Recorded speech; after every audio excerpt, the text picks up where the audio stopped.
What's up, everyone? Welcome to the 41st episode of the Boundless Business Podcast. And we have a very special one today where we're getting very tactical. I'm not saying that our podcasts are not tactical, but we have something very special for you. As always, it's Nico, Justine, and Larissa here. Team, good morning. How are we feeling? We're feeling good. Cold, but good.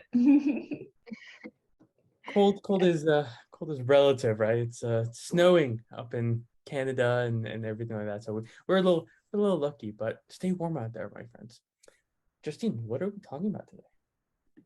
Today, we're talking about ways to make more money as an agency. So three different tactics that we can use to get agencies more money. The first one we can talk about is getting new clients. If you want to take that away. Yeah, so we were brainstorming topics for this week. These three were probably the most interesting to me because I think we all know in the back of our mind that we need more clients, and we'll get into the others, but how to actually do it on a tactical basis is sometimes very challenging. So the strategies I'm going to put out there can be applied throughout, but I'm going to give you the ones that you can apply today and the ones that are going to take you a little bit. So things that you can do today: database reactivation, something that we've talked about a lot on the podcast lately, but there are 7 categories of people. And one of the fun ones that I like to call are ghosties, people that were really interested in you and they ghosted you, right? You send a proposal and nothing happened. No shows is another one.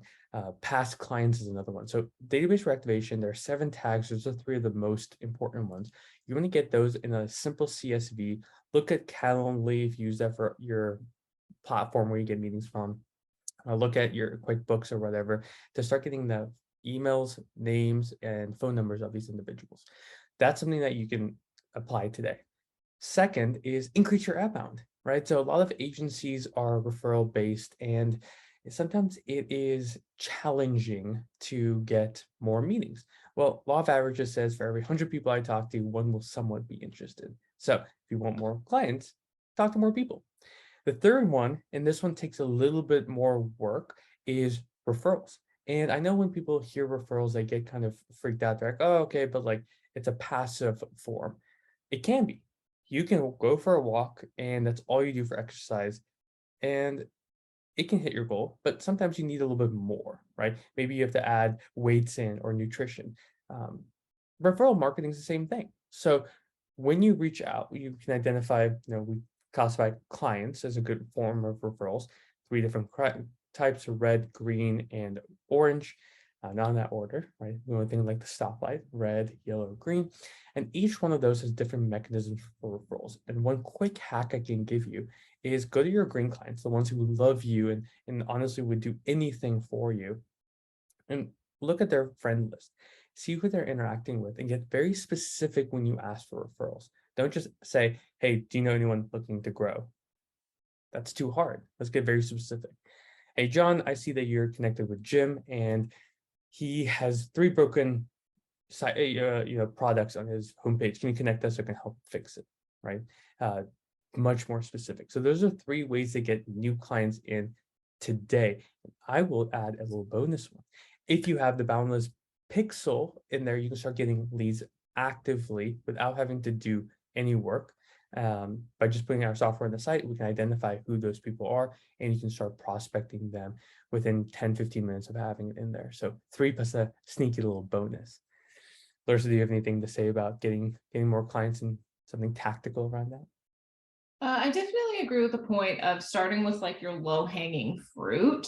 And that's kind of looking at what you have right now, those assets you have. So Nico, like you mentioned, your current database, your database of previous clients, being able to kind of leverage those to help get more, as well as just understanding what your assets are actually bringing in now. So that's where I know we've talked a lot about Pixel in the past, but that's where understanding who's coming to your website, your existing website traffic already, can really help, and that you can understand who actually you are driving traffic to. And if you have a pixel on that you can get contact info from, then you have contact information for all of those people as well, and you can segment those out. So those are good ways to kind of, again, low-hanging fruit, things that you're probably already having access to. That's a good way to start. Absolutely. Justine, what's the second way of growing? The second one is increasing profit, getting clients to buy more. Ooh, yeah, this is a fun one. So what I'll do is I will actually take it from a sales perspective, and then I know Laura has kind of hacks on what you can do as upsells and downsells. So my biggest thing, if you want to start getting people to, because really like getting people to buy more frequently, right? That for me starts happening in the sales process. So if it's someone new versus someone you currently have, there's two different processes. We're going to get very tactical. So I'll go into net new clients. One simple thing, if you want someone to buy more frequently, is set the expectations related to their goal. If their goal is they want to make $50,000 a month one time, great. There's a lead up to that. Most people, when they hit 50K a month or 100K or a million a month, they usually don't want to go down. We're really scared to lose something. So what we can do is in the expectation setting, talk about that. Talk about the fact that at certain levels, let's say they're at 10K and go to 50K, right? It might take 3 months. Okay. That's great for expectations. They know that they're going to spend 3 months, get to that number. But you can't just go backwards, go back to not doing it, because then you'll slip most likely, right? So set the expectations. Then when they hit that goal, talk about what will be needed to get to the next goal, to get to 100K. Usually that means you have to spend more money on ads, build a new landing page, test new variables, do more outbound. So that's a way for you to actually get someone to say, instead of buying a $3,000 a month package, get them to pay you $6,000 to do double the work, right? And that's how you can get people to buy more frequently. And you can also, so Nico mentioned earlier, upsells and downsells. So upsells, similar to what you just mentioned, if you're doing really great for somebody, a simple upsell is, hey, this is working, this is effective, let's scale it, let's do more to drive more business. We already have it proven, we know that it's worth the money and the time, let's just do more of it. And you should have a corresponding ROI there. Whereas if you want to downsell, that would be, let's say you do have somebody that's maybe not super happy with the service. One thing you can do is, let them know, hey, sorry, this isn't working for you. I think if we try a lesser approach, that may get you a little bit more bang for your buck there.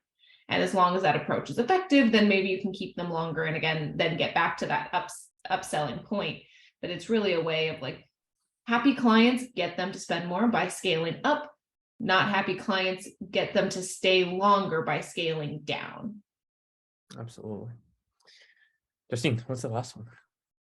The third one is increasing the lifetime value of each client. So how do we do that? Yeah, again, I'll talk about from a sales perspective. So charge more money. The easiest way to increase your profit without changing variables is increase your price, right? If it takes you $100 to do something, you charge 200, would be a horrible idea to move that to 220 or 250 or 400. Maybe, maybe not. It's all about value and expectation setting, especially on the sales call aspect, right? So if let's say you put a plan together and you estimate that you're going to make your client $50,000 a month, right? Additional to what they're doing from purely your efforts. Why couldn't you charge 5K if you're currently at 2K or 6K or 5,500 or 7K or 10, right? As long as they know that they are getting your services at a deal for what the outcomes that they want, most people are happy to pay for it. And if you get pushback, talk about that. Bring up the objection setting, because honestly, it might be that they didn't understand what they're actually getting from that, right? So very simple, increase your prices, right? It sounds simple, but most people don't do it. And we are a victim of that, just like any other agency. But it's a quick way to start increasing your profits right off the get. There's any hacks on the ops side?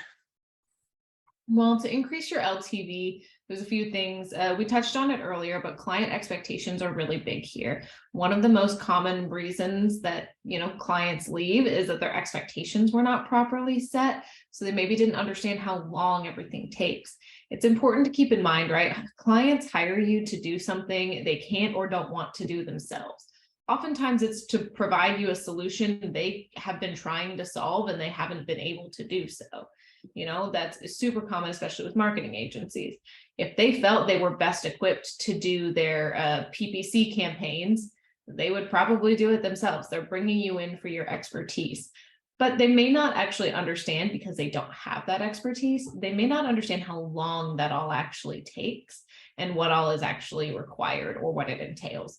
So making sure that you set those expectations where you say, hey, expect to see results month 3 or month 2, making sure you're setting the scene, because otherwise clients get really antsy. One of the easiest ways to keep clients longer is to keep them in the know, make sure they understand the process and what those goals are, as well as kind of throwing some quick wins their way. Let's say SEO or PPC, it may take a little bit. So that's where, like, if you do throw quick wins their way, it helps them feel better about the process, that you know what you're doing, and just helps them feel a little bit more reassured. You tell them, hey, you're going to see results month 3, and you get to month 3 and you're not seeing anything, they still may leave, but that's better than them not having seen anything and leaving after month 1. Correct. And the only other aspect I'll throw in here to increase LTV, and this is where buying frequency, they kind of mix together, because if you're doing a great job, let's say you're an SEO agency or PPC agency, let's do PPC because I do SEO a lot, right? And you're driving a ton of traffic to their website. You can measure success, but their conversions are lower. Maybe you have a partner that you can refer that's really good at conversion rate optimization, or maybe that's a offer that you have, right? LTV and increasing that is being more helpful and more valuable, right? So if you can spot opportunities, maybe it's not in your wheelhouse, don't offer it. If it's not, find a partner that you can refer to them, take a 5 to 10% LTV on those deals, and then you can start cash flowing from it. That would mean that person is becoming much more valuable to you, which then increases the cycle, because you'll go out of your way to help them. And if you do and can provide the value that's measurable, why wouldn't someone be more than happy to pay for you? So those are 3 quick categories that, and then tons of tips in there. Biggest takeaways from all of us. Let's do this. There's so much that you can do, and I want to get very tactical in here. Justine, Larissa, and I will go last. What is something that you learned today that you think an agency could prioritize and put into action today? For me, the biggest one is the setting expectations and providing that value early on and throughout the process, so that they, aren't feeling antsy and trust you throughout the process, so that they don't leave super early. For me, it's really, and I don't want to say that I necessarily learned this, because this is something that we've learned over and over and over again. It's tried and true, but really focusing on whatever is driving your success currently, focusing on the low-hanging fruit, right? So making sure that, like, if what's working for you is referrals, make sure you're reaching out to your really happy clients and getting those referrals from them. Make sure you're focusing on that low-hanging fruit first before really emphasizing the other aspects, because it's just what's gonna help you most. Absolutely. And I think for me, the last and probably biggest thing is look at the way you're selling, right? Most people throw out random numbers. They take their cost times it by 2 or 3, but there are ways to accurately show your value, right? Because that's why we exist as agencies. If we can accurately show how much new revenue or profit or what we're putting in, charge $100 more. Just try it every time. Just charge $100 more, and then 200, and then 300. Because honestly, that's whatever price. Let's say that your costs are 500 and you charge 1,000. If you just charge 1,100 or 1,200, most of the time the prospect won't even think about that, because that's so low on the radar on cost, that most of them won't think about that. And that's pure profit that will just flow into your coffers and help you build that confidence to charge more next time, and then continue to build that up until the point where you hit a point of either your offer has to change and increase in value, or the way you sell has to do it. But that's a way to get quick profit from your next couple sales calls. So What a great podcast, everyone. If you have questions or concerns, feel free to let me know. Nico at getboundlessmedia.com. Get Boundless Media on our website. Our blog is on there. YouTube, social media, TikTok, Facebook, LinkedIn, Instagram, everything. We're here to help agencies make more money, convert more clients, and honestly, get more repeat buyers. So if you have any questions, please let us know. But thank you guys so much for listening and have a great day. Peace.